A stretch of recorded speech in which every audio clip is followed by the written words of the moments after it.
بسم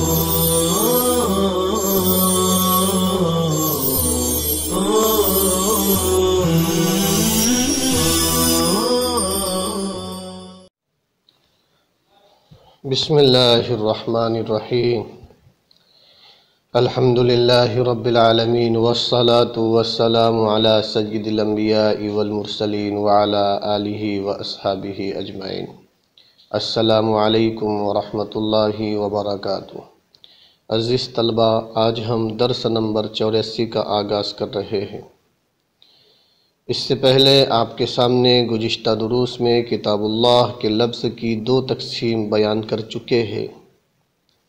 پہلی تقسیم کتاب اللہ کے لفظ کی وضع اور بناوٹ کے اعتبار سے تھی، جس کے تحت خاص، عام، مشترک، معول تھے۔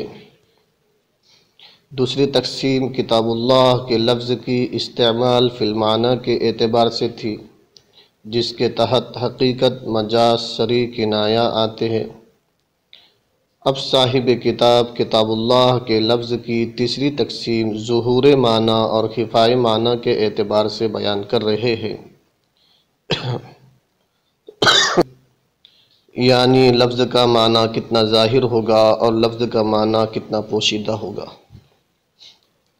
آئیے اب ہم مصنف رحمہ اللہ کی عبارت کو پڑھ لیتے ہیں۔ دیکھیے اسکرین پر، فصل فی المتقابلات نعنی بها الظاہر والنص والمفسر والمحکم مع ما يقابلها من الخفی والمشکل والمجمل والمتشابہ، فالظاہر اسم لكل کلام ظہر المراد به للسامع بنفس السماع من غیر تأمل، والنص ما سیق الکلام لأجلہ، ومثالہ فی قولہ تعالی احل اللہ البیع وحرم الربا، فالآیۃ سیقت لبیان التفریقۃ بین البیع والربا ردا لما ادعاہ الکفار من التسویۃ بینہما، حیث قالوا انما البیع مثل الربا، وقد علم حل البیع وحرمۃ الربا بنفس السماع، فصار ذلك نصا في التفريقة ظاهرا في حل البيع وحرمة الربا۔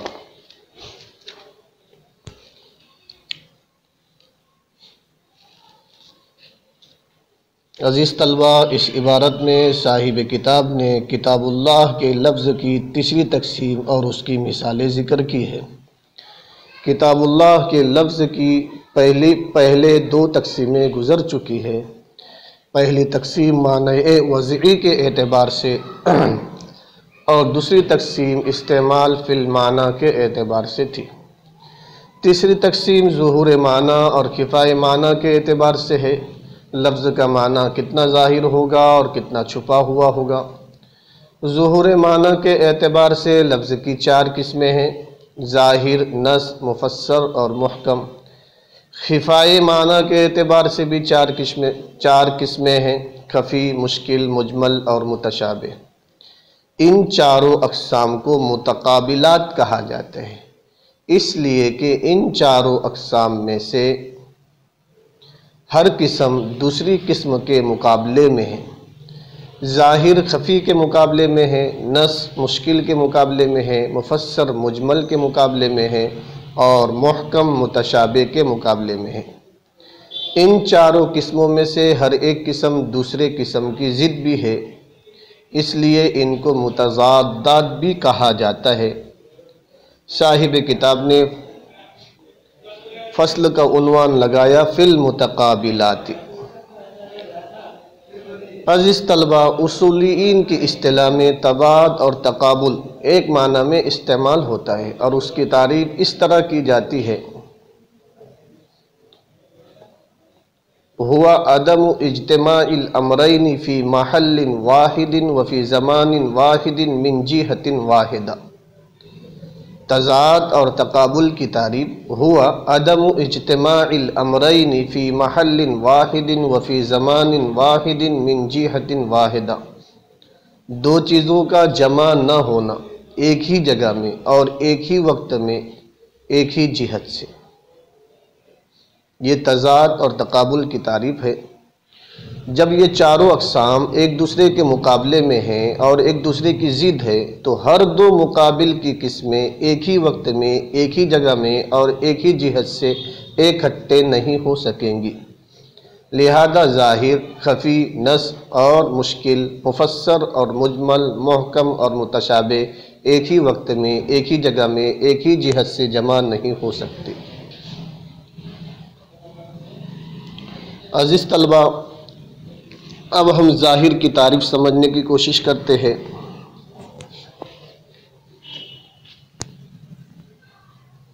صاحب کتاب نے ظاہر کی تعریف کی ہے، فَالظَّاهِرُ اسْمٌ لِكُلِّ كَلَامٍ ظَهَرَ الْمُرَادُ بِهِ لِلسَّامِعِ بِنَفْسِ السِّمَاعِ مِنْ غَيْرِ تَأَمُّلٍ۔ ظاہر ہر ایسے کلام کا نام ہے جس کی مراد سامع کو، سننے والے کو بغیر غور فکر کے محض کلام سنتے ہی معلوم ہو جائے، سمجھ میں آ جائے اور کلام اس کے خاطر نہ لایا گیا ہو، بشرطے کہ سننے والا اہل زبان ہو۔ ظاہر ہر ایسا کلام ہے جس کی مراد سامع کو، سننے والے کو بغیر غور و فکر کے محض کلام سنتے ہی معلوم ہو جائے، سمجھ میں آ جائے، بشرطے کہ سننے والا اہل زبان، اہل لسان ہو۔ یہ ظاہر کی تعریف تھی۔ وَالنَّصُّ مَا سِيقَ الْكَلَامُ لِأَجْلِهِ۔ یہاں سے صاحب کتاب نے نص کی تعریف بیان کی ہے۔ نص ہر اس کلام کا نام ہے جس کی مراد سننے والے کے سامنے ظاہر ہو۔ نص ہر اس کلام کا نام ہے جس کی مراد اور مقصد سننے والے کے سامنے ظاہر ہو اور کلام کو اسی مقصد اور مراد کے لیے لایا گیا ہو، یعنی کلام کو لانے کا جو مقصود ہو وہ نص کہلاتا ہے۔ اس کی خارجی مثال آپ لوگ اس طرح سمجھے کہ آج ہمارے استاد صاحب صبح سویرے جب گھنٹہ بج ہی رہا تھا تو درسگاہ میں تشریف لے آئے تھے۔ دیکھیے اس مثال میں مقصود کلام استاد کے صبح سویرے درسگاہ میں تشریف لانے کو بتلانا ہے، اور ساتھ ساتھ گھنٹے کا بجنا بھی واضح ہو رہا ہے۔ لہذا اس کلام میں استاد صاحب کا صبح سویرے درسگاہ میں آنا نص اور گھنٹا بجنے کا معلوم ہونا ظاہر ہے۔ اور اگر اسی مثال کو پلٹ کر بیان کرے کہ صبح گھنٹا اس وقت بجا تھا جب حضرت الاستاذ درسگاہ میں تشریف لائے تھے، تو اس کلام کا مقصود گھنٹا بجنے کو بتلانا ہے اور درسگاہ میں استاد صاحب کا آنا بھی معلوم ہو گیا، جو محض ظاہر کلام ہے نہ کہ مقصود کلام۔ اس مثال میں گھنٹا بجنے کو بتلانا نص ہے اور استاد صاحب کا درسگاہ میں آنے کا معلوم ہونا ظاہر ہے۔ اب آپ ظاہر اور نص کو قرآنی مثال سے سمجھیے۔ احل اللہ البیع وحرم الربا، کہ اللہ تعالیٰ نے خرید و فروخت کو حلال کر دیا اور سود کو حرام قرار دیا۔ یہ آیت کریمہ کفار کے اس قول کے جواب میں نازل ہوئی، کفار کے اس قول کے جواب میں نازل ہوئی، انما البیع مثل الربا، خرید و فروخت تو سود کی طرح ہے۔ کفار سود کو حلال قرار دینے میں مبالغہ کرتے تھے کہ سود حلال ہونے میں اصل ہے اور خرید و فروخت بھی اس سود کی طرح حلال ہے۔ اللہ تعالیٰ نے خرید و فروخت اور سود کے حلال ہونے میں کفار کے برابری کی دعوے کی تردید کرنے کے لیے آیت کریمہ احل اللہ البیع وحرم الربا اتاری، تو یہ آیت خرید و فروخت اور سود کے درمیان فرق بیان کرنے میں نص ہوئی، اور اس آیت کریمہ کے صرف سننے کے ساتھ خرید و فروخت کا حلال ہونا اور سود کا حرام ہونا معلوم ہوتا ہے۔ تو خرید و فروخت کے حلال ہونے اور سود کے حرام ہونے میں یہ آیت کریمہ ظاہر ہوئی۔ تو ایک ہی آیت ظاہر بھی ہے اور نص بھی ہے۔ دیکھیے عبارت کا ترجمہ۔ فصل فی المتقابلات، یہ فصل متقابلات اور متضادات کے بیان میں۔ نعنی بہا، متقابلات سے ہماری مراد ظاہر، نص، مفسر اور محکم۔ مع ما یقابلھا، ان اقسام کے ساتھ، یقابلھا جو ان کے مقابلے میں آتی ہے، یعنی خفی، مشکل، مجمل، متشابہ۔ متقابلات سے ہماری مراد ظاہر، نص، مفسر، محکم ہے۔ مع ما، ان اقسام کے ساتھ، یقابلھا جو ان کے مقابلے میں آتی ہے، یعنی خفی، مشکل، مجمل، متشابہ۔ فالظاہر، چنانچہ ظاہر، اسم لکل کلام، ہر ایسے کلام کا نام ہے، ظہر المراد بہ، جس کی مراد سننے والے کے سامنے، سامع کے سامنے، محض سنتے سے ہی، من غیر تأمل، بغیر کسی غور فکر کے ظاہر ہو جائے۔ والنص ما سیق الکلام لأجلہ، اور نص اس کلام کو کہتے ہیں جس کے خاطر کلام لایا گیا ہو۔ نص اس کو کہتے ہیں جس کے خاطر کلام لایا گیا ہو۔ ومثالہ فی قولہ تعالی، ظاہر اور نص کی مثال اللہ تعالیٰ کے فرمان احل اللہ البیع وحرم الربا میں ہے۔ فالآیۃ سیقت لبیان التفریقۃ بین البیع والربا، تو یہ آیت کریمہ بیع اور ربا کے درمیان فرق بیان کرنے کے لیے لائی گئی۔ ردًا لما ادعاہ من الکفار من التسویۃ بینہما، ردًا لما ادعاہ الکفار من التسویۃ بینہما، بینہما دونوں کے درمیان، من التسویۃ برابری کا، لما ادعاہ الکفار کفار کے دعوے کی تردید کرنے کے لیے، ردًا لما ادعاہ الکفار من التسویۃ بینہما، دونوں کے درمیان، من التسویۃ برابری کا، لما ادعاہ الکفار کفار کے دعوے کی، ردًا تردید کرنے کے لیے۔ فالآیۃ سیقت لبیان، چنانچہ آیت کریمہ بیع اور ربا کے درمیان فرق بیان کرنے کے لیے لائی گئی، دونوں کے درمیان برابری کا، کفار کے دعوے کی تردید کرنے کے لیے۔ حیث قالوا،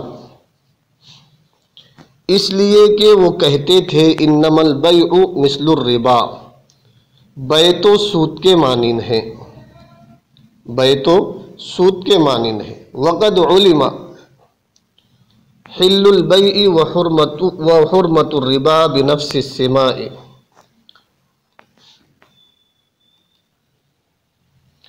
حالانکہ علم معلوم ہو گیا ہے، حل البیع خرید و فروخت کا حلال ہونا، وحرمت الربا سود کا حرام ہونا، بنفس السماع آیت کریمہ کے صرف سننے کے ساتھ۔ فصار ذلک نصا، تو یہ اللہ تعالیٰ کا فرمان احل اللہ البیع نص بن گیا بیع اور سود کے درمیان فرق کرنے میں، ظاہراً ظاہر بن گیا بیع کے حلال ہونے اور سود کے حرام ہونے میں۔ فالآیۃ سیقت لبیان التفریقۃ بین البیع والربا، تو آیت کریمہ بیع اور ربا کے درمیان فرق بیان کرنے کے لیے لائی گئی، ردًا لما ادعاہ الکفار من التسویۃ بینہما، دونوں کے درمیان اس برابری کی تردید کرنے کے لیے، ردًا مفعول لاجلہ مفعول لہ، ردًا من التسویۃ بینہ، دونوں کے درمیان اس برابری کی تردید کرنے کے لیے جس برابری کا دعویٰ کفار نے کیا تھا۔ حیث قالوا، کیونکہ انہوں نے کہا تھا، انما البیع مثل الربا، خرید و فروخت تو سود کی طرح ہے۔ وقد علم حل البیع، حالانکہ معلوم ہو گیا خرید و فروخت کا حلال ہونا، اور سود کا حرام ہونا بنفس السماعی محض سنتے سے ہی، فصار ذلک نصا فی التفریقۃ، تو خلاصہ کلام یہ ہوا کہ یہ آیت نص بن گئی بیع اور ربا کے درمیان فرق کرنے میں، ظاہر بن گئی بیع کے حلال ہونے اور سود کے حرام ہونے میں۔ عزیز طلبہ، امید ہے کہ آپ لوگ سمجھ گئے ہوگے۔ والسلام علیکم ورحمۃ اللہ وبرکاتہ۔